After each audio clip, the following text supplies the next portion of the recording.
Good morning, good afternoon, and good evening, and welcome everyone to this webinar focusing on the outcomes and the progress of the 80th meeting of the Marine Environment Protection Committee of the IMO last week. My name is Ingrid Sidenvall-Rigaud. I'm a project director in the Global Maritime Forum for the Getting to Zero Coalition. And the Getting to Zero Coalition is a powerful alliance of more than 200 organizations across the maritime value chain, so representing industry, but also supported by knowledge partners, international organizations, and key governments. The Getting to Zero Coalition was founded in 2019, actually after the adoption of the initial greenhouse gas strategy of the IMO. Recognizing the need to rally and mobilize industry around the challenge of getting commercially viable zero-emission vessels on deep seas powered by zero-emission fuels. And this is what we refer to as shipping's moonshot ambition. In 2021, the coalition then launched the call to action for shipping decarbonization, which rallied another, or all in all, 240 organizations from across the world and covering the full maritime value chain, reporting commitments to fully decarbonizing shipping by 2050, and also calling on governments to put in place policy frameworks to enable the transition, both from the national, the regional, and the global level. The Getting to Zero Coalition has also published a transition strategy, which highlights the need for an uptake of at least 5% zero-emission fuels by 2030, recognizing that this is needed to put the sector on the right path to reach the long-term target of zero by 2050. And in the past years, the industry has made a lot of progress in the effort to reaching those targets. Last year, the Getting to Zero Coalition contributed to a paper which assessed progress towards that goal on having scalable zero-emission fuels, and showing that the goal is still within reach.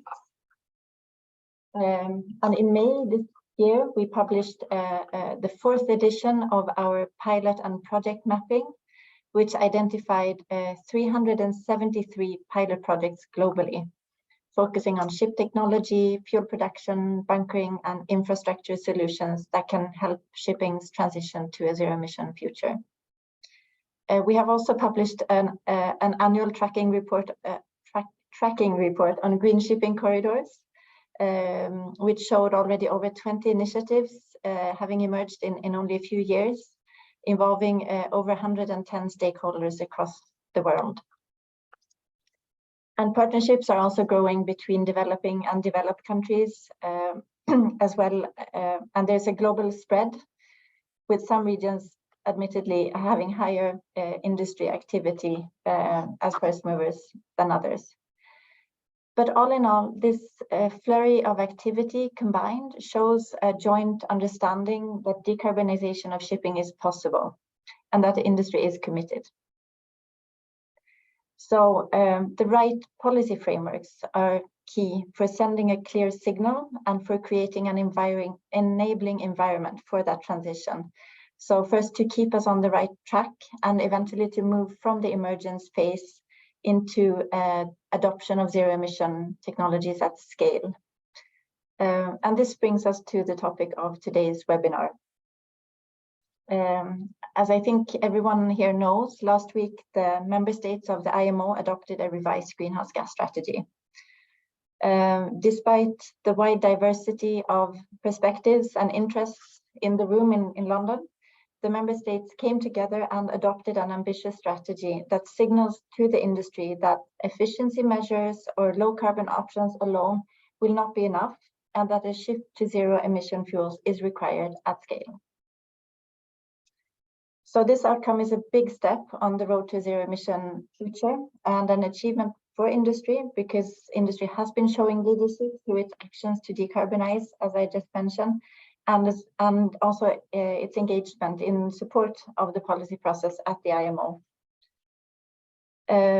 So this webinar will aim to share some insights into the process and the outcome, and to start also unpacking what what this new strategy actually means. So before we dive in, I would just like to encourage participants to put questions, if you have any, in the chat, and we will aim to address some of them during the webinar or try to answer them in writing. Let me also mention that this webinar will be recorded and it will be published on the Global Maritime Forum's YouTube channel. So now we will move to our first speaker. So we're very privileged to have with us Sveinung Oftedal, Specialist Director at the Norwegian Ministry of Climate and Environment, and also Chairman of the IMO Working Group on Greenhouse Gas Emissions. So Sveinung, you've had a couple of big and intensive weeks. Thank you for being here with us today, and congratulations to you for pulling that off, together with the delegates, of course, but it was a big job for you. We would very much like to hear from you some insights into the main outcomes and the progress made in the past few weeks. So please, the floor is yours. Thank you very much, Ingrid, and hello to everyone. As you can see, I'm dressed in a more, let's say, relaxed. I'm in a more relaxed atmosphere than I was in London the past 2 weeks. So, meaning that actually I'm on vacation, but I'm very pleased to be here with you now. And now also my slides are shared with you. So what you see here actually is at the time of adoption of the 2023 IMO GHG strategy. And of course, much attention rightfully has been put on the adoption of the strategy. But also this moment is identifying the strength of the initial strategy, which was adopted in 2018. Why? Because this was a part of the agreed and planned review process, meaning the achievement of 2018 has had its effect, but also when you have a planned and agreed review process, there also is a possibility to strengthen the IMO delivery on climate change. So meaning that this has also been an important part to understand how the IMO moves forward. If you can now move to the next slide, please. And this is my final slide as well. As you can see from this slide, MEPC80 had a number of outcomes, which is very important when it comes to address climate change. And this totality gives more substantial power to the strategy as such. If you know how to read the IMO, you will clearly see that this is the climate deal of the decade, I would say, because huge movements in climate policy among member states have been undertaken, and the firm consensus agreed, combined with the follow-up action, identifies the real strength in this agreement.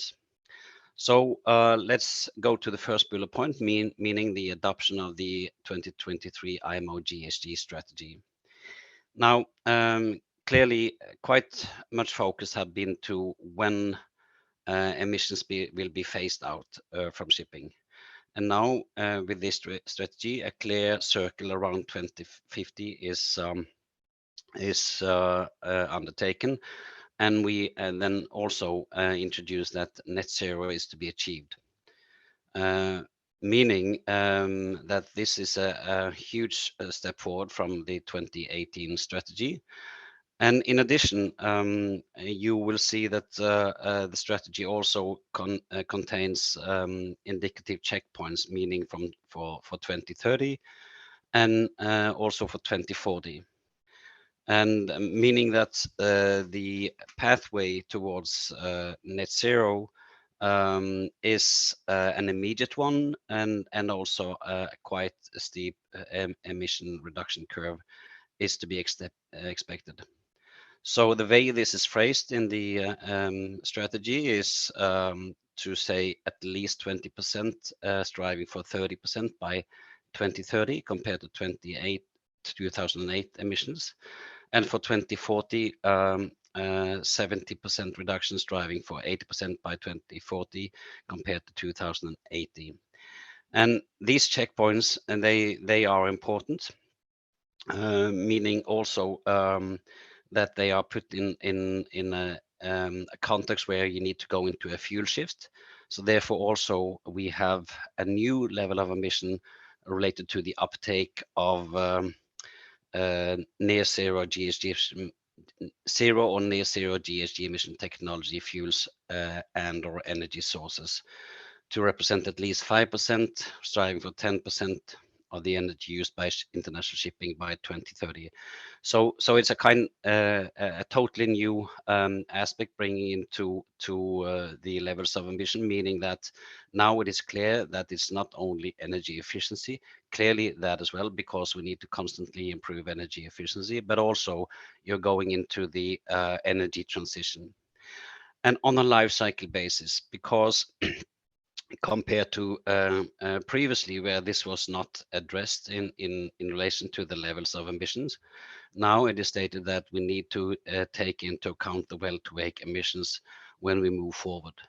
So meaning it has quite significant and huge implications for the energy production and the energy sector, which is then a very important part of this transition we are entering into. Moving into the other headlines which I will identify is that this is not only ambitions and checkpoints, it's also a plan for a follow-up. Meaning here we now have a very specific timeline for the finalization of the basket of measures which is needed to ensure these emission reductions. Yes, the short-term measures will be revised by 1st January 2026, but also it is now agreed that the so-called basket of measures, the midterm measures, will need to be agreed by 2025, so it can enter into force in 2027, meaning this is a very significant and ambitious plan. If you look into the proposed technical and economic measures which are on the table, they are quite, I wouldn't say complicated, but they are quite, they are quite extensive when it comes to the nature of these measures. So in order to be sure that we can finalize these measures, also it is agreed to have extraordinary MEPC meetings in the as we move forward. And further, it is agreed to once again call for an international working group meeting, which then will embark into the development of the measures.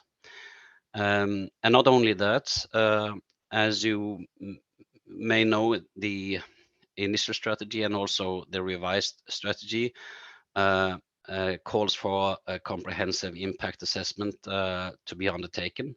And of course, the committee could have said, well, we can wait on that to be initiated before we exactly know what kind of measures we will finalize.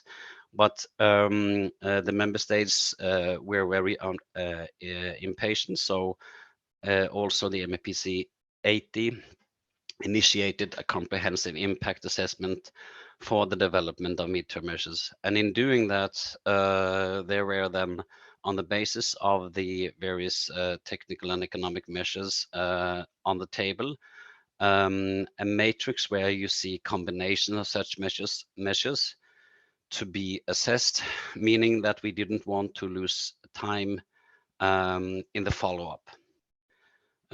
Further, you will see in the fourth bullet point, it was agreed extensive intersessional activity, especially when it comes to the further development of the LCA guidelines. So by the way, we adopted the guidelines on life cycle GHG intensity of marine fuels, and that is an extensive an enormous amount of work undertaken on a very complex issue. So the first generation of these guidelines, they are now adopted, and they are the first generation, meaning we need also to have a follow-up and to make them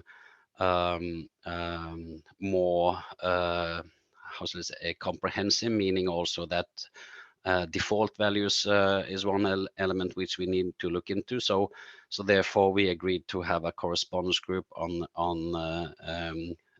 the remaining elements on the LCA guidelines to develop these further. And then for the intersessional working group, we have agreed that will focus on the development of the measure. We are now into the final phase 3 of the plan for the work plan for development of the measures. But also there are a couple of other issues on the agenda on that meeting, including how to let's say how to use and how the carbon capture and storage option can be used as an emission reduction measure for the IMO. So that is early in its phase, but because the committee didn't manage to come to agreement on the issue, that is put on the agenda of the intersessional working group meeting. Now, so that is a very highlights on the achievements done, but I would add that the vision as such also include a just and equitable transition in our work. I would further add that we have now a work stream on safe decarbonization established at the IMO, because this is extremely important in order to succeed for this fuel transition, that it is safe. We have no more support announced for developing countries. And in addition, the 2023 IMO GHG strategy contains a planned revision in 2028. At the last of this slide, you can see that also a number of other agreements were made, meaning that the activity at the IMO when it comes to decarbonization of shipping is quite substantial. So meaning that we approved the amendment of the data collection system, we approved an interim guidance on how to use biofuels, and in addition we had develop a plan for the review of the short-term measure. And the final point I would like to mention, and this is a very important point, not only because of biodiversity and prevent in the introduction of invasive species, we have now revised the biofouling guidelines, which when we have the uptake of these guidelines will cut also climate emissions and air pollution emissions. And then I think I will stop there.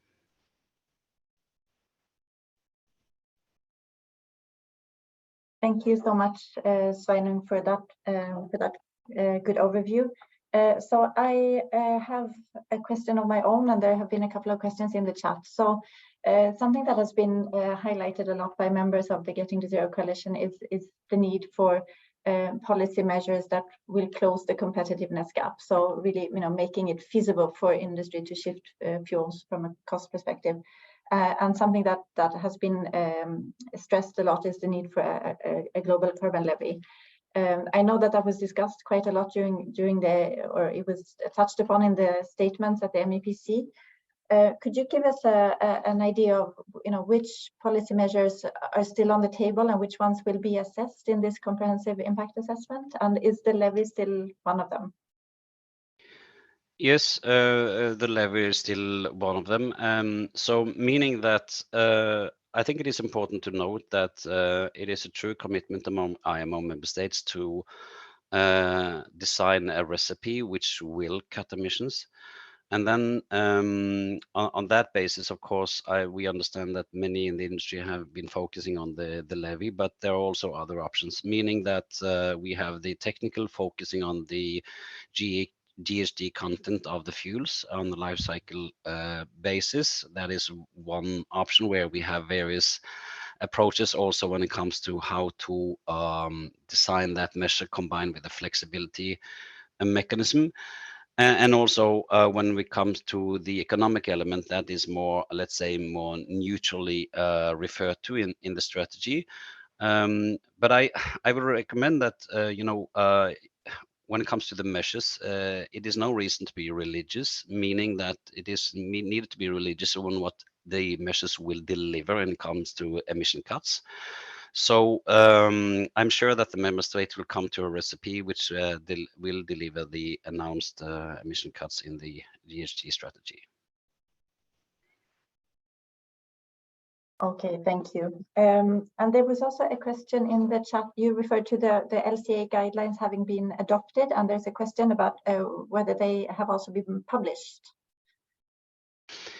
Well, yes. If you look into the IMO webpage, you can find the outcomes of the meeting, meaning that the formal documents, of course, those attending the meetings have the content of these guidelines, but I'm not sure if it is publicly available yet, and that they will be, of course, at the IMO webpage, but I'm not certain about that. So you need to approach the secretariat. But if you go into the imo.org, I think you will find all relevant information on what is publicly available now. It sometimes takes a little bit of time before they become publicly available, because the secretariat needs to go into any edits which is needed to be undertaken before they can be publicly available. But I'm not sure, actually. Okay, thank you very much. And there's also a question in the chat about what evidence needs to be presented. And I think I'll broaden the question a little bit. So as I mentioned in my opening remarks, there is a lot of support from industry for the process at the IMO, and a lot of interest to see that the industry gets the enabling frameworks and the policies that it needs to undertake the transition. So from your perspective, Sveinung, how can industry best be part of the work and support the work that lies ahead of us now at the IMO and in the design of the measures and leading up to a decision on the adoption of the measures? Thank you. IMO has a large number of survey organizations which is contributing to the work of the IMO, and that can be typical industry organization, and it can be a typically environmental organization. And in the process, the input of the observed organizations are seriously taken into account, both when it comes to the written input, but also during our discussion. So I expect that will continue. I think, let's say, in the very important follow-up period, we expect that the observer organizations provide useful input so the member states can take good and informed decisions. Okay, excellent. Thank you so much. So we will now move to our other panelists, but Sveinung, please stay with us, and there may be other questions coming up for you as well. So we now will turn to our panel. So we're very fortunate to have a panel with both government, industry, and experts. So first, I would like to introduce Olivia Flynn, who is Head of International Maritime Emissions Policy at the UK Department of Transport. We also have Alicia Eastman, who is President at Intercontinental Energy. We have Numbu Isahak Sumabe, Maritime Administrative Officer at the Ghana Maritime Office. And we have Tristan Smith, Associate Professor at UCL Energy Institute and Director of UMass. And we have Keith Daw, who is Head of Decarbonization and Energy Transition at Cargill Ocean Transportation. Welcome, everyone, and thank you for being here with us today. So my first question goes to you, Olivia. So from your perspective, so from the perspective of the UK, has this revised strategy put us on the right track towards an IPCC-aligned pathway towards zero?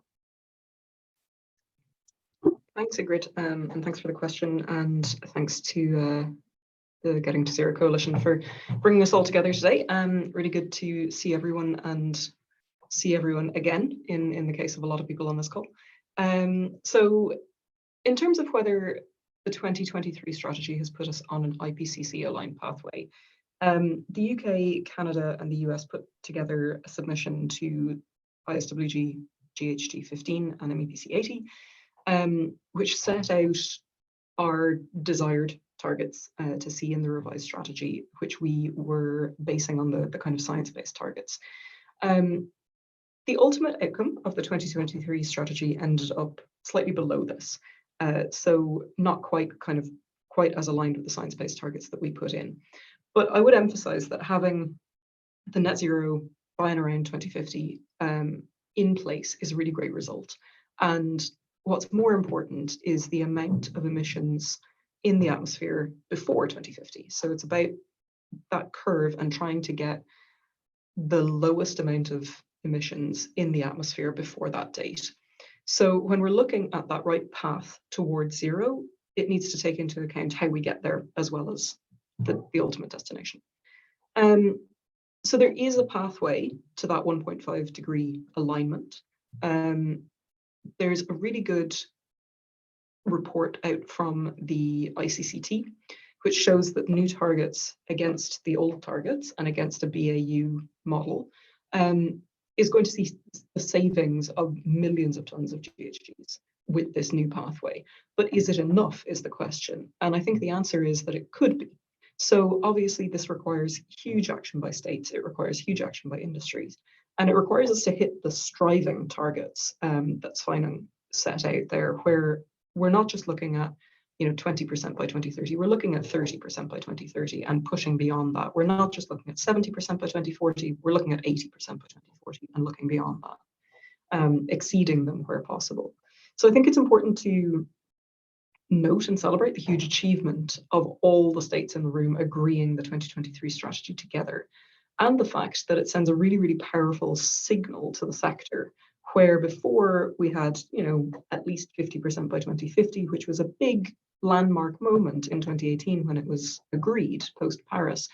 And I think this is something so much stronger, not just to have net zero by 2050, but also to have the 2030, 2040 checkpoints in place, to have the fuel uptake target, and to have the agreement to work on really robust policy measures. So I think the work really starts now to ensure that we stay on that right path and that we listen to the science, we look at the targets that we have in place, and we make sure that we get there. Thank you so much. So the importance of having a near-term action towards the longer-term goal, and also really aiming for the striving targets and not the lower level of the indicative checkpoints. Thank you, Olivia. So Numbu, from your perspective, what does this revised strategy, what implications does the revised strategy have for the global transition and especially for African and developing countries?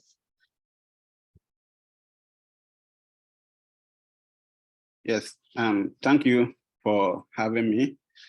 My initial impression is that it could have been better, but it could have also been worse, considering the negotiations that took place at both the intersessional working groups and at MEPC80, because I attended the MEPC ISWG 15, and also I was part of the GAG working group for at MEPC80, and I saw what went on at both sessions. So the outcome to me largely represented the divergent views in the rooms during those discussions. That notwithstanding, looking at the latest IPCC reports and also recent report of record level high temperatures, I think the shipping sector could have taken a very firm stance towards net zero by 2050. But it's understandable. There were a lot of issues regarding distance.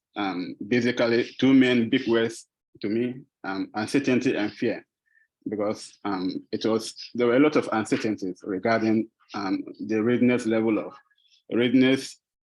availability, and accessibility of green technologies and fuels. And also the other aspects, because it is widely believed that without an economic measure, it will not be possible to reach net zero by 2050. And a lot of countries, especially developing countries, were concerned about the possible impacts of an economic measure on their economies in terms of the rise in cost of living and all that. So I think it was a genuine concern for some of those countries. And also another angle I want to look at it is that the failure of MEPC80 to have a clear stance, that is, though in the sentencing there's 2050 on around or at or around 2050, the failure to get a very firm stand to reach net zero by 2050 will create further implications for both emission reduction in the industry and also for global transition, in the sense that some regional bodies will be running parallel high-level climate ambitions in the industry by 2050. For instance, the European Union climate ambitions for 2050. I understand that an emission trading scheme will be implemented from 2024 within European Union. So there are a lot of scenarios here. One scenario is that the cost aspect that most developing countries fear may still come in some way, and to the extent that non-compliant vessels that may ply the waters of Europe may end up transferring their costs to the consumers, some of which may be from developing countries. And also, secondly, there will be the tendency for vessels that will not be able to comply, and for purposes of incurring high costs, will be restricted to waters within developing Africa and developing Asia. And in the long run, we may have localized benefits, emission benefit within the European Union, for instance, and also they will have very high, maybe high emissions within developing countries. And it will also have high implications for developing countries in general in terms of transition. But this notwithstanding, as mentioned by Mr. Oftedal, huge strides were made, and as agreed in the revised strategy, which I think that there are the standing grounds, the building blocks to achieve much higher ambitions. I think this will afford many countries like Ghana and other developing countries who are not capable to be able to assess the capabilities for implementation of higher ambitions when the strategy is revised in 2028. This is my initial submission. Okay, thank you so much, Numbu. So a significant outcome and also a global response, which is important, and also to be aware of the regional efforts that are moving at different speeds, so causing some concern. Okay, so let us now move to some industry perspectives. So Alicia, first, you represent one of the producers of the future energy solutions. The industry obviously needs clarity to be able to undertake the fuel shift and shift to those new fuels. And so from your perspective as an energy producer, does this revised strategy provide you with sufficient clarity or rather confidence that sufficient clarity will be provided in a timely manner? I think I would go with the latter. I think that overall we are happy with the results. It's great to see a unanimous agreement, even if it's not exactly what we were looking for. Just for some context, we are one of the largest producers of upstream wind and solar, and then green hydrogen, and then green ammonia, which we would like to be used by the shipping industry as a fuel. We announced just yesterday or the day before a partnership for our second project in Australia, Western Australia, with KEPCO, which is one of the largest energy companies in Korea, also builders of ammonia ships and are very involved in the shipping industry.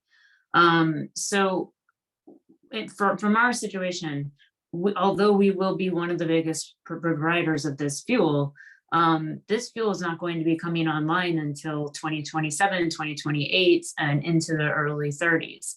So we actually have a lot of empathy for the shipping companies, which need to make decisions now. And we don't really have the infrastructure, what soft or hard, for ammonia as a fuel in shipping. And I think that one thing that we would like to see is a little bit more detail about the regulations and the not just the uptake of zero greenhouse gas emission tools and technologies, but the type, how they're going to be regulated, because I think that makes it easier for us to go forward on projects. I mean, we're going to go forward anyway. Japan's going to go forward anyway. Korea's going to go forward anyway. There's a lot of people that IMO are not going to hold back, but we will.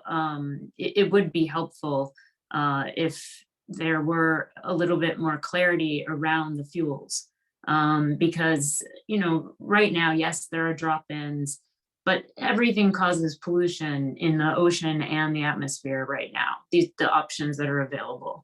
And so we really need to get to what we have been describing as zero greenhouse gas emission fuels. So that's one thing that we would like to see more clarity around, more of a push for. And to be fair, the IMO has never had a real voice from the fuels community. We have not been observers or been, sort of involved. And only recently in this particular MEPC80 did we participate as an observer through IBIA, along with Methanol Institute and the European biofuels. So it is on us as an industry also to show that we will be there, that they will be there with the fuels. And we've tried to do that as a company because we've partnered with BP for one of our giant projects in Australia. We're now with Korea for a 50 gigawatt project. And with Shell in Oman for another 25 gigawatt project. And we've announced an agreement with Aramco as well. So I think we've proven that we have the partners that can actually execute on this. And we want to bring that perspective to the industry so that actual decisions can be made about the fuel standards and the greenhouse gas prices. Because I think those are the really important things that need to be decided in the next several years. And the other thing I would say is we got into this business, to reduce global warming, and we are very much committed to keeping to the 1.5. So obviously that was a disappointment, and I think that the momentum is very positive, and I think that we can head there, and I believe we will. That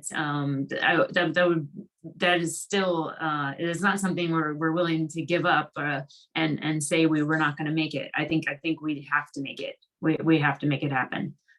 So I guess my initial reactions, and then I have some more thoughts about actual policies we'd like to see. Thank you, Alicia. So it's a positive signal, but more clarity will be needed, and hopefully will be coming in the years to come. And I think you're right that there's an important role for the industry in supporting the process that will lead up to those decisions. I would actually, sorry to interrupt you, I would say one more thing. When we talk about the greenhouse gas prices, and the fuel standards, which are effectively the levies, this is how we will create a levy. I do think it's very important that the proceeds go to the global south to help them to offset what pain happens to their industries, but also to help them to build, hydrogen and ammonia green fuels production. This can be something that can be very helpful to a lot of different global south countries to build complex economies that are based on an infrastructure that can be exported and can also support all sorts of different industries. And inexpensive green electrons and hydrogen can attract industries to these countries. So I think we should see it as a real way to help the global South, not to hurt it.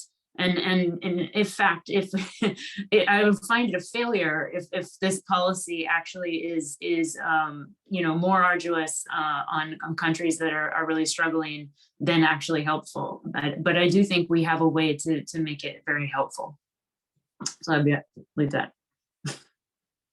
No, that's a very important point, and I couldn't agree more. I referred initially to this pilot mapping that we published with the Getting to Zero Coalition a few months ago, and for sure the focus is very much, or the emphasis on industry action in the area is very much still in developed countries and in Northern Europe. But we are seeing some developments also into the global South, which is very positive, but also important.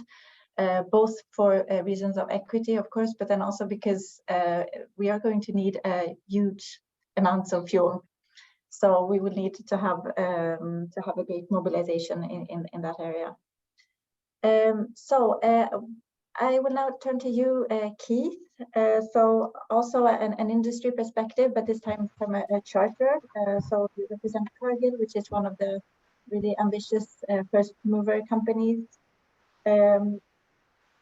And I know that you've already been, making business decisions, anticipating a positive outcome at the MEPC. And with the outcome that we now have, does your company have the clarity that you were looking for in order to be able to pursue your efforts with the... Yeah, look, I think yes, there are many good comments that have just been made. I agree with all of the comments that have just come in. When I look at what happened there, to me, the big number that stands out is the 2040 number. The 2040 number ambition that we have in the new strategy, while it's the 70% striving for 80%, any way you look at that, that takes you to a reduction in our carbon intensity of what we're doing that is well into the 90s by 2040. So when we think about what we have to do to get our way there, that's about accelerating right now. So what Olivia has been talking about, which is, it isn't just about getting to zero, it's about how you get to getting to zero that matters. I think this strategy has done a lot of the work to give us what we need to head in that direction. Now, of course, we need to see that translated into, from a political strategy, from a political document, we need to see that translated into a binding document that will help us all move together along the way. I think one of the notable features about that 2040 number and the investments that Alicia was just talking about to deliver those fuels is the enormity of the challenge. A back of the envelope style calculation will put that at around $2 trillion worth of infrastructure investments to deliver that fuel. $2 trillion by 2040. Hopefully, as Alicia was describing, much of it being directed to the global South. Mother Nature has done a lot of the work to make those good places to make these fuels, and we need the policies and the action to actually deliver that. So when you think of $2 trillion challenge, and you consider the balance sheet that exists in the shipping industry, there's a bit of a mismatch. The shipping industry has the balance sheet to do what it does, which is to buy the steel to move the goods around. What it doesn't do at the moment is it doesn't give the fuel supply industry reason to invest. At the moment, the shipping industry just buys its fuel on a day-to-day basis. It's a cash flow thing. But what Alicia and the other entities that will be building out this fuel supply really need is the confidence that they can invest vast sums of money in order to deliver the fuel that will be required by 2040 and in a sharp ramp-up curve to 2040. And that is the job of the next 2 years. The next 2 years between this strategy and what will be delivered at the end of 2025 has to give both the shipping industry the confidence to invest in the ships and the fuel industry the confidence to invest in the fuel supply. So the IMO needs to talk directly to the fuel supply industry to get their confidence to allocate their balance sheet to this activity. That's a big challenge. So to your question, I'm delighted that we've got a really strong 2040 target. I'm delighted that with a bit more of a push behind that target, it could also be a 1.5 target. But the work to be done between now and 2025 is all about getting the lawyerly binding kind of documents that are needed to move that balance sheet to the challenge. Excellent. Thank you so much, Keith. We will now move to Tristan. So Tristan, from your perspective as a knowledge partner of the Getting to Zero Coalition and with UCL and UMass, so you've been developing the transition strategy of the Getting to Zero Coalition, but you've also been informing the science-based targets for shipping, for example. So you must have some strong views on this trajectory that we're now seeing coming out of the IMO with the 2030 and the 2040 targets. So what are your thoughts? Yeah, I mean, they're very similar to what's already been said, but let me see if I can provide a little bit more specifics. So the science-based targets that Olivia referred to as well, 37% reduction in 2030 and 96% reduction. Let's just convert those into greenhouse gas intensity reductions, because that's what you have to do on the average ship, which is probably more meaningful to most of the people on this call. And those actually convert into 65% greenhouse gas intensity reductions in 2030, 98% greenhouse gas intensity reduction in 2040. What the IMO just adopted, and I completely agree with Sveinung's description of a much more progressive and steep transition, when you convert it into greenhouse gas intensity, taking into account the fact that transport demand is growing very fast, gets you to very close to the science-based targets value. So we get at the 20%, that converts into 55% greenhouse gas intensity in 2030. The striving for number is 60%. So it's essentially the same as the 65% greenhouse gas intensity you need to hit the SBTI curve. In 2040, as Keith just said, it's around 90%. And so with uncertainties on exactly how much demand will grow by 2040, the more growth, the closer that number becomes to the SBTI target. Now, I think everyone on the call probably recognizes that the technological detail is no different as to whether we're going for a 90% as an average across the global fleet. So there'll be some well ahead of that number and some a little bit behind. The 90% is really in practice no difference from 96 or 98%. So what we've ended up with is actually something which is very, very close to SBTI. And that's really important, because I think the things that the industry need to do next is to take this so seriously. The governments have gone an incredible distance, much further than most people anticipated. And they've made the gap between what you have to do for compliance and what you have to do to protect yourself against the risks of not being 1.5 very small. And that's really important, because that's essentially what the SBTI gives you, is that ability to say unambiguously, I now have a corporate strategy which is on a IPCC defined 1.5 pathway. It fits with the high-level expert group's definition, the UN high-level expert group's definitions.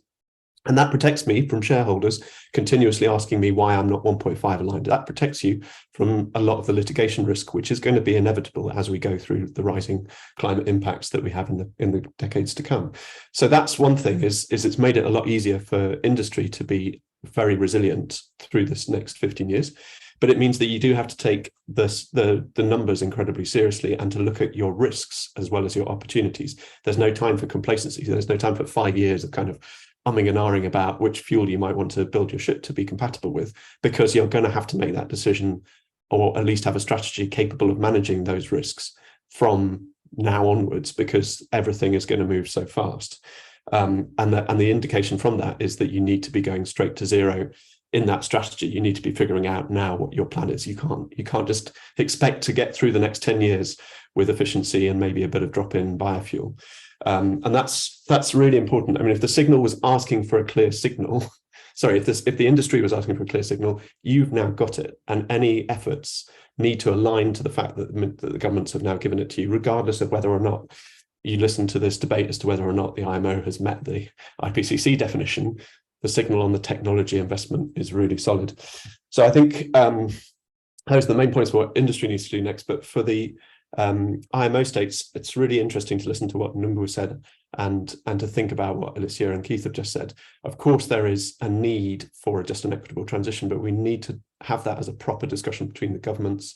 I'm very hopeful that the UNCTAD process and the comprehensive impact assessment will give us some useful information for that, but we didn't have a good discussion about that at MEPC80 and ISWG15. There was a lot of misinformation between member states being passed, but that doesn't undermine the risks, and it doesn't undermine the importance of developed economies listening to the transport cost impacts, because yes, there are countries that have got a fuel opportunity, but there are also many developing countries that don't necessarily have a good fuel opportunity, and are still going to experience transport cost increases. So we need to have something that recognises just and equity across member states, and listens to all of the various different concerns in that space. Thank you, Tristan. So in the past few days, in comments and reactions to the outcome of the MEPC, we've been hearing a lot of questions, and similar to what was raised by Alicia, for example, that we would have wanted some more clarity on fuels and the fuel pathways. But listening to you, it sounds like that clarity is actually in there if we just know how to read the strategy and understand what's behind it. Is that right? Yeah, I kind of, sorry, Alicia, but I'm a bit impatient with the idea that the IMO should take all the risk away from this, right? I think, we had clarity in the Paris Agreement that governments were going to make efforts to pursue a 1.5 land transition. That was in 2015. In 2023, it's now increased in clarity. But the idea that the governments would make it so unambiguous that there would be absolutely zero risk in this transition is I think, a difficult thing to achieve in a multilateral process that Sveinung has to chair. So work with what you have and come up with more creative ways to manage this period, which has got acknowledged uncertainties, but I think has now got a massively lower risk for the investment strategies that get us on a 1.5 line pathway than it did 2 weeks ago. Excellent, Tristan. Thank you for that, and I think we will call on your services going forward to help everyone understand the implications of the strategy in greater detail as well. And also for everyone's information, we have posted an FAQ that Tristan, you and your team have prepared already, which gives some very good answers to some questions we may have. Sveinung, would you like to react to what you have heard or comment? Yeah, thank you. Just to pick up on the last point, and I would like to reiterate that actually this agreement is the climate deal of the decade, simply because it is arrived by firm consensus, and it not only identify where we want to go, but also have a recipe for follow-up. And when you have a recipe for follow-up, there will be a follow-up when you have, let's say, the agreement by all. If you had reluctance on let's say the agreement, the follow-up will be weaker. So just to follow up on Tristan's signal, yes, I also think that now the industry have a clear signal. But if you wait until the framework is in place and force you to invest, you will be too late in your investment. Meaning, now what we will have the IMO with its follow-up. We have some national action, and we have the EU framework.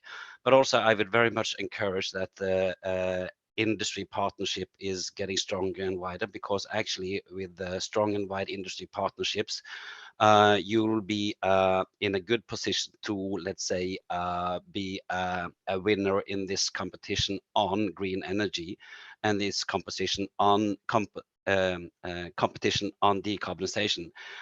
One very important point is that if you are a first mover, you will take a lot of burden in relation to investment and uncertainty, but also you will place yourself in a very good position when it comes to the priority on the green energy. Because if you're late, it's not sure that you will have access to the green energy.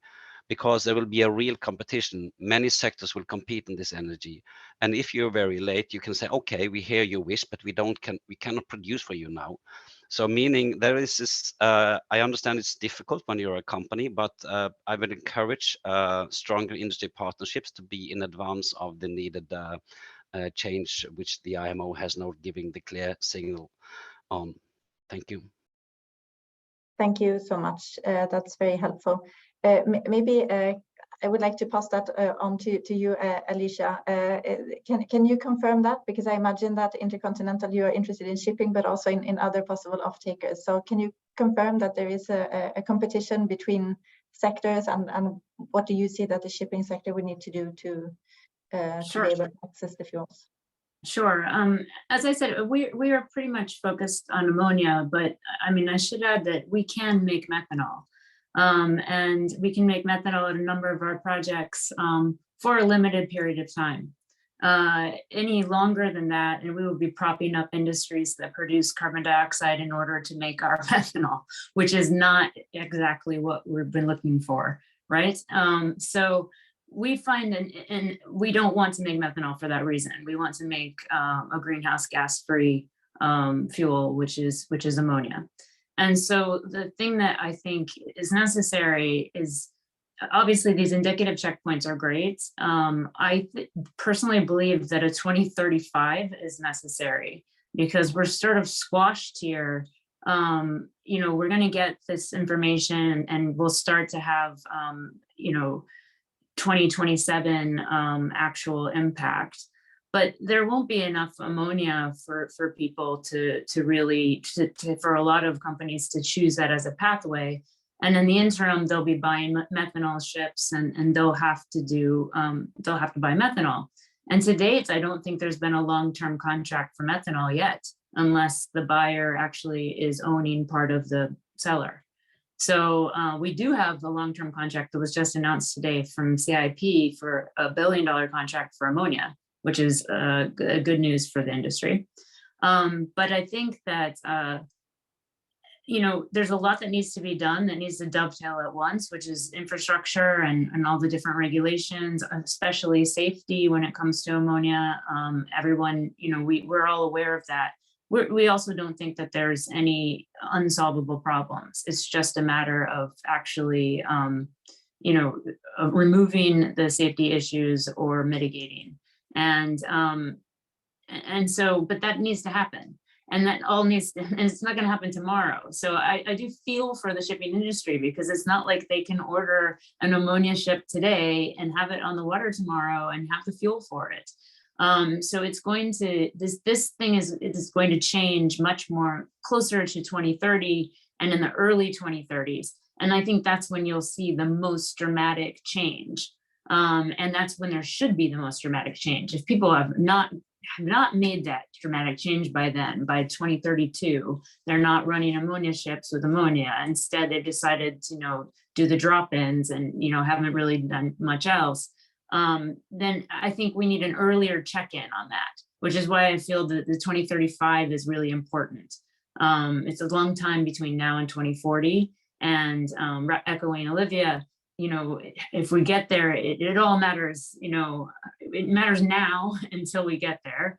And I think it's just really important that particular interim is noted.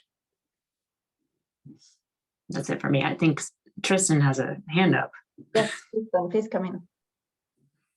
Yeah, that makes a lot of sense. And I think there are two pieces of good news in relation to those comments. So one is that I think I think most of our analysis would agree with what you just said, Alicia, that the really interesting period is in almost 2030 to 2033 and 2035, when those fuels are starting to be used in I was going to say in anger, but I mean seriously, when those fuels are starting to be used seriously, because there is so much more that we can do with efficiency in the remainder of this decade, and whatever drop-in might be available, the combination of those can get us to some very high greenhouse gas reductions by 2030, and actually having the maximized efficiency before we start using much more expensive fuels is also very important for the developing countries. So we don't have we minimize the cost of the transition by minimizing the volume of more expensive fuel that we need, and and giving us as much time to get it as cheap as possible.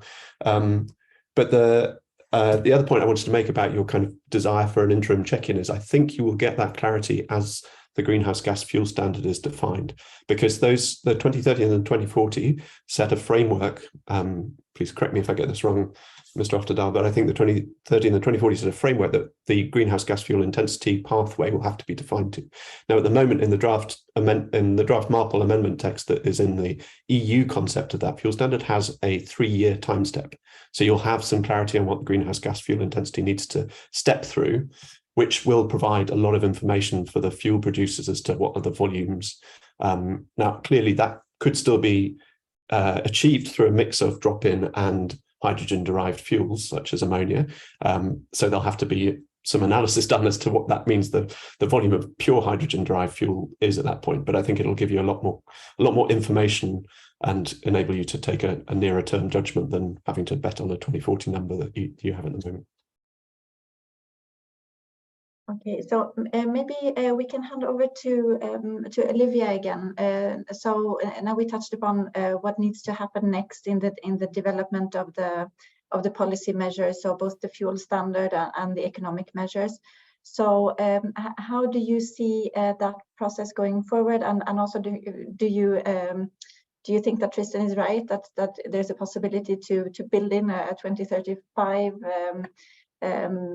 milestone somehow in the design of the measures? Yeah, thanks. So I think in terms of the evolution of the measures, as many on this call have been saying, the strategy is one thing, and it sets the pathway, it sets the targets, it sets the end goal. But obviously we need the policy measures in place to make sure that the transition happens and that we reach those targets. So the way I see it evolving is kind of 2 tracks. So as Sveinung mentioned, we got agreement at MEPC80 to start the comprehensive impact assessment on the basket of measures, as well as to kind of take forward this combination of the fuel standard and a pricing mechanism. So obviously on the side of the impact assessment, we're going to need the time and the space to reflect on what the potential impacts of those measures are going to be and how, if you need to address them, how to do so. And then also alongside that, contemporaneously, you need further policy development. And that's where all of this pathway is really going to be built in. And I think if there isn't a spot for a very specific and defined 2035 checkpoint, I think there is a way, as Tristan has said, of ensuring that there is, if there's time steps in the fuel standard mechanism, there's going to be things set out in terms of how different things are tightened to get you along that pathway. So I think there is going to be further clarity as those are defined. But alongside that further policy development, there's a whole suite of things that need to be discussed fully and agreed and set into place. So I'm thinking in particular, if there is revenue raised from some sort of economic measure, how you use that. And I think there's a lot of interesting ideas put forward on this conversation today in terms of how it can be used in the global south and that type of thing. And that all needs to be fully discussed and fully considered at the IMO, but also in other forums like these. We need to think about governance and oversight. You need to think about compliance. You need to finesse the design of those measures. And also, as Numbo and Tristan have both highlighted, have a real conversation about that just and equitable transition that leaves no one behind. So we make sure that it is truly a global transition to zero emission shipping. So really what I would say is that now those targets are in place, you need to design those measures so that the sector can really start that transition and align to that pathway. Thank you. And Numbo, I would like to ask you a similar question. So now when we're moving to the design, so first the comprehensive impact assessment that Olivia referred to and that Sveinung also described, and then also moving to eventually the design of the measures. How do you see that process and also its ability to address the concerns that you expressed a little while ago? Yes, so from the perspective, I'm talking from the perspective of developing countries. I think this is where a lot more work needs to be done in the first place to ensure that the transition actually takes place in the wider developing world. and also to ensure that it is done in a just and equitable manner. I think it is in good direction that that MEPC80 has initiated the process for the comprehensive impact assessment. And this would allay the fears of many developing countries. And as there's a condition that states that will be disproportionately negatively impacted will have some kind of remedial action before the measures are adopted.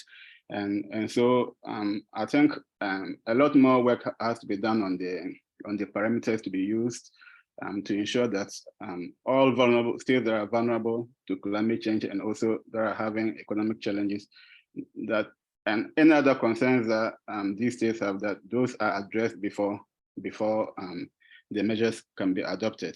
And also developing a lot more, whatever economic measure or combinations that will be adopted, there should be the fair financing for the transition of developing countries. It is understandable that the focus for intervention is almost on LDCs and SIDs, but it is also acknowledged that most developing countries, especially low-income developing countries like Ghana, Kenya, Nigeria, they equally have huge development needs, and most of them are also climate vulnerable. So it is important that these countries also have fair share of whatever economic measure or financing needs, financial priorities that will be delivered in the next stage of the assessment. And I also think that there should be the needed capacity building for countries in the developing world, especially developing Africa, especially the workforce, the seafarers, so that they are in tune with it, and also to go a long way to having positive impact on their economies.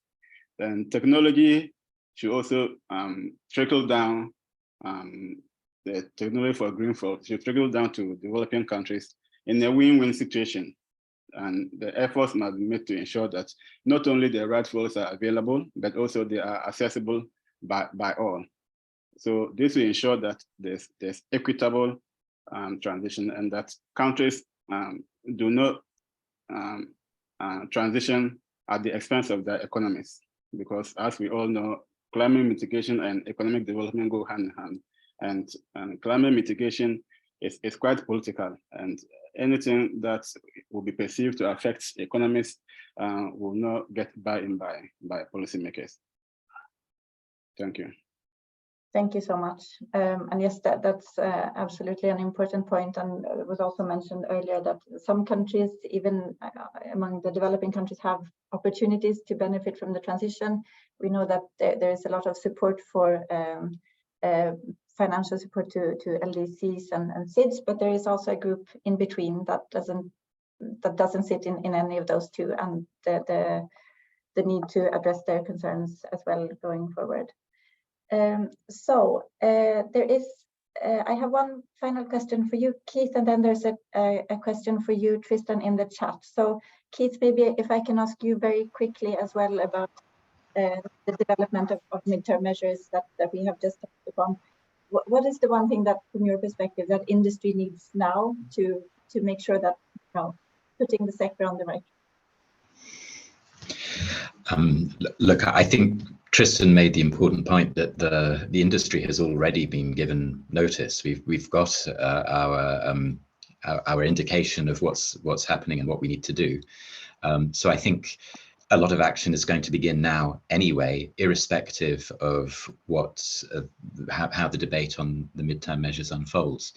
But I think what's useful in all of the baskets that are being considered in the comprehensive impact assessment is that there's a global fuel standard in each of those. That's a very, very powerful, clear, simple message that's going to cut through the industry. I'm delighted to see it there because it's a very effective tool to help everyone just move in the same direction that we all need to move together. And such a simple tool is one of the things that really helps us move in the direction altogether. The industry, whether you be a ship owner, a charterer, or a fuel producer. So I'm very encouraged by that, and we'll be watching closely to see how that develops. On the other measures, yes, you need helpful things to allow to do the things that we've been talking about in terms of producing a fund in order to make sure that we get to the just and equitable transition, and that's what some of the economic measures do. And the other things that they allow to do is allow to have a multi-paced transition. Not every vessel will be able to transition at the same pace. Not every fleet will be able to transition at the same pace. So when we look to the midterm measures, we're looking for a mechanism that allows some to go faster than the benchmark line and others to go a little bit slower, and then we can sort of make it all more practical and more doable. I think we're well on track to getting those things. And so the key message is the one that Tristan gave earlier, which is we've had our signal, we need to move. Thank you, Keith. And yes, that was also the message from Sveinung that industry really needs to act now. So thank you for emphasizing that point. You also mentioned the idea that it may be that some segments may be able to move faster than others, and this relates actually to the question that has been posed for you, Tristan, in the chat, asking about some parts of the industry may find the decarbonization journey easier than others, and which ones would that be? Would you like to elaborate? You have about 1 minute to do it, Tristan. Yeah, maybe someone from the coalition could help post the link to the transition strategy, because there's a section on that topic in there which might be useful to revisit. I mean, basically the analysis that we did, the container industry looks very interesting, and that's all the more now. ZEMBA has been launched, the Zero Emission Maritime Buyers Alliance, which is an initiative to try and pool demand for zero emission fuels, and is targeted specifically the container lines which are operating on international routes. Energy carriers, so a lot of these fuels could be used and de-risked on the vessels that actually move the commodities around, the methanol and the ammonia carriers already. And then the geographically interesting routes, and what, the vessels that are difficult, the ones on tramp trade. But in every single sector that we looked at, dry bulk, wet bulk, that people normally associate with having a real chicken and egg headache, we could find examples that were actually on liner operation, and actually quite significant ones.